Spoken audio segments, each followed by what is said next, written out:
3 reasons why raw vegans, go back to eating animals. And in this video, I'm going to share my opinion, what I've experienced, what I've seen. Stay to the end because it's not what you think.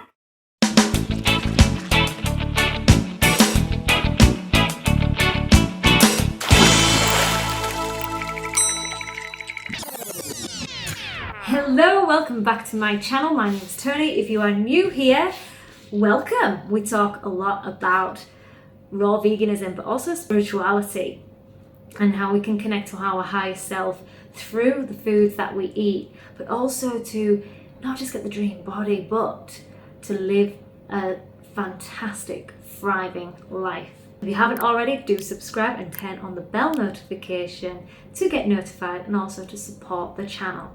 So 3 reasons why vegans, raw vegans, go back to eating animals. I've seen first-hand experience through an ex and friends and just influencers, those that we really look up to. Sadly, we see some of them going back, and what we feel is so traumatic, quite disturbing, especially when they know the truth, know how cruel the meat, dairy and egg industry is. So I know it's painful, but you may be questioning, you may be even thinking, is this the right diet or the right lifestyle for me? We're not going to talk about the ethical side because it does make sense.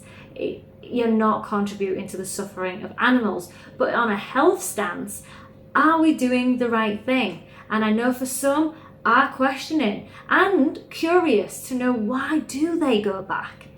Why do they go back to eating animals? Even though we all know that eating a high or fully raw vegan diet, a plant-based diet, will give you everything you need, will help you thrive, will give you the body, never have a weight issue, skin issue. You might be going through a transition period where you're coming up against some resistance, which is detoxification, which I will tap into why those go back to eating animals. And that's leading to my first one, is because they are struggling with the detox symptoms.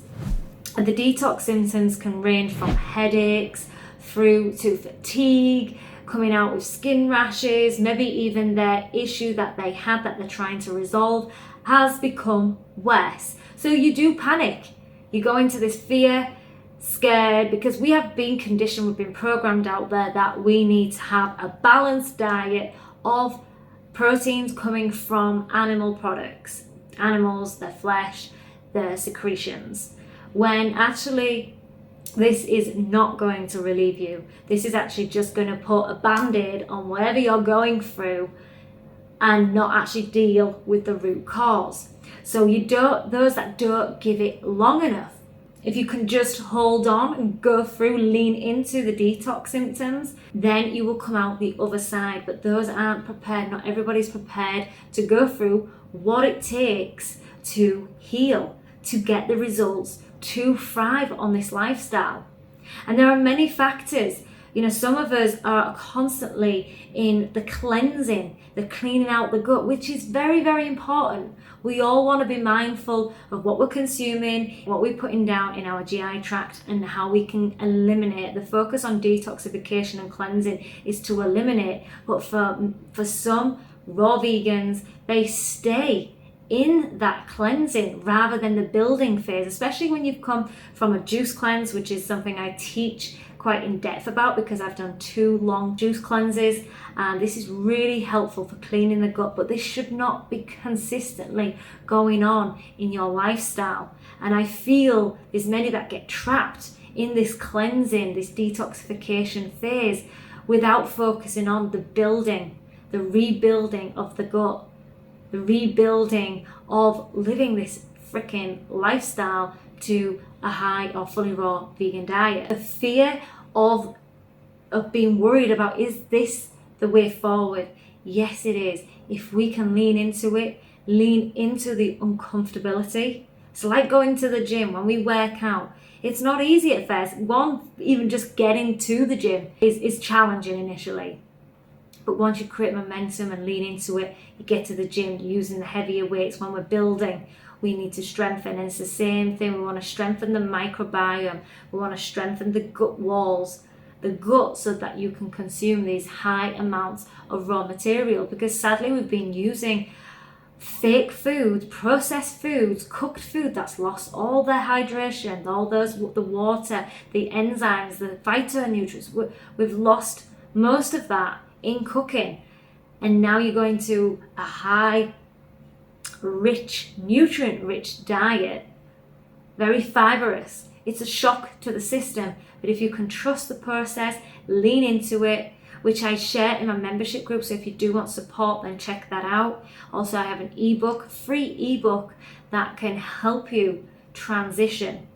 And this is what this channel is about, is helping you transition to a raw vegan diet. Number 2, being so restrictive. We get confused because plant-based foods, all these whole, natural, undenatured fruits, vegetables, nuts and seeds, more so fruits and veg, are lower in calories. So you do need to eat more. I've seen so many undereat, so they always feel deprived, like they're missing something. And then they binge eat, and it's a vicious cycle, that up and down, going from yo-yoing. When we become so restrictive, I see it quite often, and it's not them all. I know the cleaner you get, the less you need, the less you utilize nutrients much more effectively. But what ends up happening is they go on to these extreme, even more extreme way of eating raw foods. If we stick to variety over time, not necessarily variety in every meal,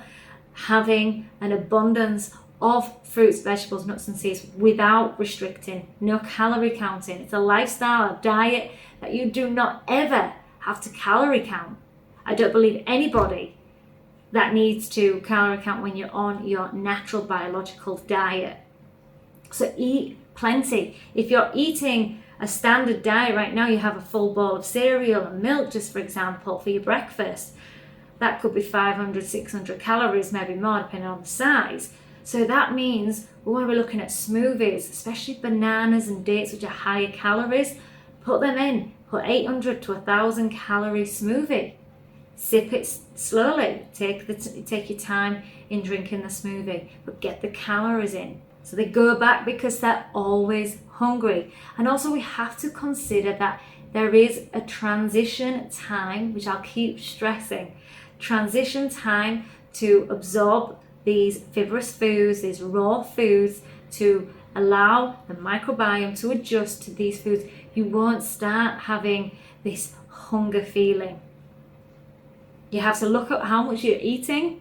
You need to eat way more. If you're consuming denser, heavy foods, you're not going to be feeling as full and probably hungrier quicker.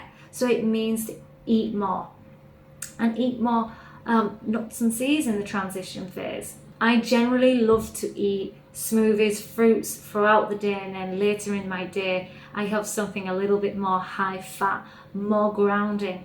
But when you have a vision so strong, you know where you're going, these little detailed, feeling hungry will surpass, because you're so passionate about other things. If we're using food to suppress, numb and comfort eat, escape, then we'll always be trapped by these foods. So it's not necessarily that you are really hungry, it's phantom hunger. If you've overcome eating enough calories, because I know some, they eat a lot, and there are times with me I felt like I've eaten loads but I'm craving, or I'm not as satisfied. It's because we're not looking at other areas of our lives where we feel like we are not satisfied. Nourish other areas of your life. Don't nourish the body in the form of food, of comfort foods, because that's not nourishing first, and it's actually just keeping us numb and held back. So if you can let go of the food addictions through using the raw foods, because you really start to tap into when you really are hungry. And then I say eventually you start to tap into healing, because you know these foods are not numbing us, they're not suppressing us, so we can start to heal what's not making us satisfied, that's not encouraging us to grow. The third reason why vegans go back to eating animals is because they feel isolated. They feel very on their own. There's not as many raw vegans, and that's because we're not set up. It's really not set up for us to thrive. We look around, there's restaurants, there's takeaways, there's cooked food everywhere. It's a multi-billion-dollar industry. So when we see that we're socializing with food and that everything's evolved around food, look at celebrations, look at Easter and Christmas and all these they're all evolved around food. So it's completely normal to feel isolated when you're eating this way, because most places aren't catered for healthy eating, and especially raw veganism. However, when you start on this path, you start seeking these places, it creates demand.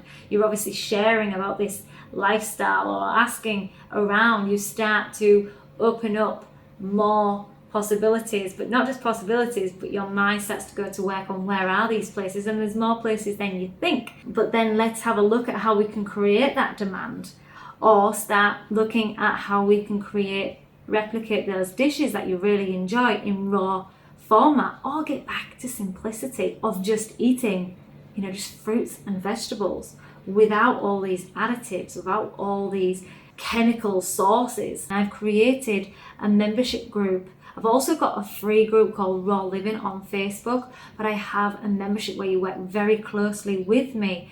Weekly calls, live calls, where we can have a safe container to share our challenges, because it can be a lonely path. For many years, I felt very isolated, not just because of the diet, but my mindset in the way I was thinking and my spirituality practices, all my rituals. I finally found and created a tribe that are on that same line, that same path.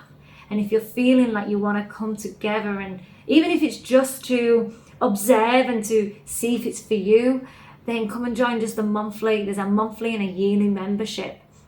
Huge discount on my yearly membership. If you want to join my community, then check out my website, rawliciousYou.com.